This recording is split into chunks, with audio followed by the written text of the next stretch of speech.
Good morning, gang. David Gupple, Thinker Farmer here. It's 11th of July, 2024. I'm here at the Archwood Farms in the bottom of the slope field. And if you hear the interstate, it's right on the other side of that tree line there. This particular paddock has a lot of buckbrush and multiflora rose. And we can't do it with the entire paddock. We're gonna end up topping the field.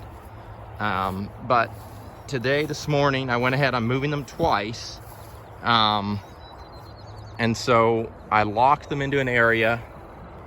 Now let me see if I can point a couple things out. So we're right next to the water point right here. You can see the mirror fount kind of on the other side of that thistleweed right there. Right next to their water point, which is generally the most fertile, best part of their paddock. We're doing what you would call, we're putting in a high stock density, and we're doing what's called a ripple effect, where you impact the best areas of your paddock first and then rely on that biological stimulation to slowly ripple out into the rest of your paddocks, as opposed to putting in a high stock density on the worst parts of your pasture. So where they are, it's mostly stockpiled fescue orchard grass. I'm not seeing any Timothy seed heads in here. Like I said, you've got multiflora rose and buckbrush. This is our stalker group, about 130 head, and I'm estimating their total herd weight, it's a little less than 100,000 pounds. And right now they're in an area that's about 0.2 acres. I'll walk around. They're kind of miffed at me because I called them all, and then I just locked them into this paddock here. They're looking at me as if to say, "Where's the food, David?" They moved yesterday twice as well, although I had them in not in quite as tight of an area. And we had a rain yesterday, y'all. I'll say that. That was a huge blessing. This morning, it was cooled things off, and I'm upset. My boots are covered in dew. Last few days, the ground has just been dry. We probably, I'm not going to say how much rain we got because I don't know. It took the dust away. It was probably a quarter of an inch, at least at my house. I'm not sure where it was here at Archwood Farms. So it's not going to end the drought we're in, but it certainly is a help and an appreciative. I'm glad we got it, needless to say. I'm very glad we got that quarter of an inch or whatever it ended up being. Yeah, but we've got them in here on a 1/5 of an acre. It's an area that's 20 yards by 50 yards. I'll walk down to the corner so you can get a better, it'll be a little higher up there. You'll get a better view of the paddock. And 50 by 20, so it's 1,000 square yards. You generally, the rule of thumb, an acre is 43,560 square feet. Yeah, you can kind of see where the four-wheeler is, so you can still tell where the edge of the paddock is. And then you can see the reel over there. That steer's head is in its way. You can see the reel, so those are kind of the two corners. Well, kind of the two corners of the paddock. But that's the other corner up here. But anyway, so an acre is 43,560 square feet. So a quarter of an acre, you're looking at about 10,000 square feet, or what generally is the other way of looking at it is 1,000 square yards. So 50 by 20, that's 1,000 square yards. That 1/5 of an acre, so you multiply, if you've got 100,000 pounds, we're at 500,000 pounds stocking density here. And I'll probably leave them in here. I just moved them in about 10 minutes ago. I'll probably leave them here in this paddock for at least an hour. I've got some other stuff to set up, another small group to move.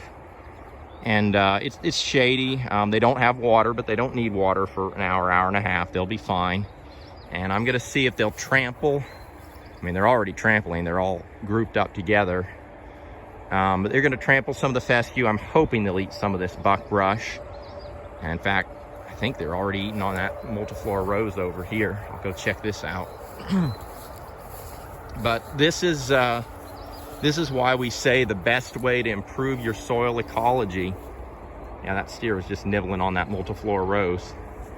one of the best ways to change your ecology is with hooves and the compost tea that comes out the back end of the animal. When you put them in at this high density, they not only trample forage, they eat things that normally they wouldn't. And you're gonna get a pretty even manure distribution. Anyway, we'll see. We'll get to see in the future what it does for the soil biology. And got a few nice red steers in there. They're really looking good. Everybody's doing really well right now, even with the dry conditions. The forage is going a lot farther, and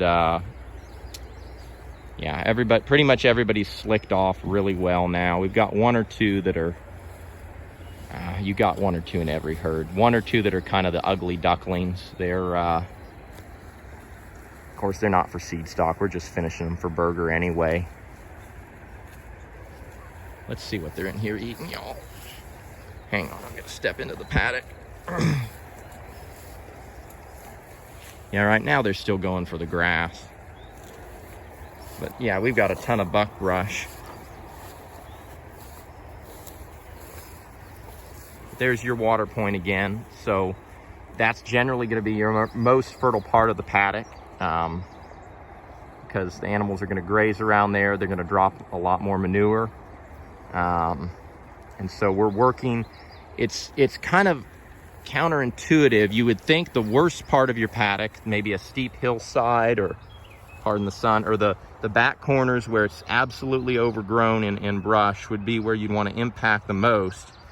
But you want it, whatever is the most productive part of your field, generally you want to start in that area, put a heavy impact on that, and move that forward. You essentially are taking care of your most high performing parts of your pastures. It's kind of similar to the way you do it in business. Is whoever's doing the most work, say in a CEO business structure, the old saying is the squeaky wheel gets the oil. But oftentimes whoever's performing well and doing well, you take care of your best cows and your best employees first. You don't necessarily, just because something's squeaky, because somebody's complaining or whatnot, you don't always take care of the complaints first. You focus on who's doing the work and who's helping you the most. And same thing's true with your pastures, managing anything. You feed you take care of your best animals first.